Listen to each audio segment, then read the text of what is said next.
Welcome back, guys, to part 5 of the gsxr quad build. This will be wrapping it up for the build part of the series, and I cannot wait to test this thing in the next video.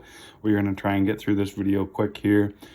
All we got to do here is go ahead and mask this thing off, and then we'll be ready to paint here. So I'm just going to get right to it. Here you can already see it's been painted gloss black. It turned out pretty good. I'm actually pleasantly surprised. It didn't use the highest grade paint ever, but it turned out nicely, and it looks pretty good. So we're going to continue on here and see what's next.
We've reached the end finally, just about. Just gotta fit. The main thing is just getting past these stupid bar ends. If I can figure out how to get these on, everything else is pretty much done. So, alright, well, hope you enjoyed this, and stay tuned for the next one.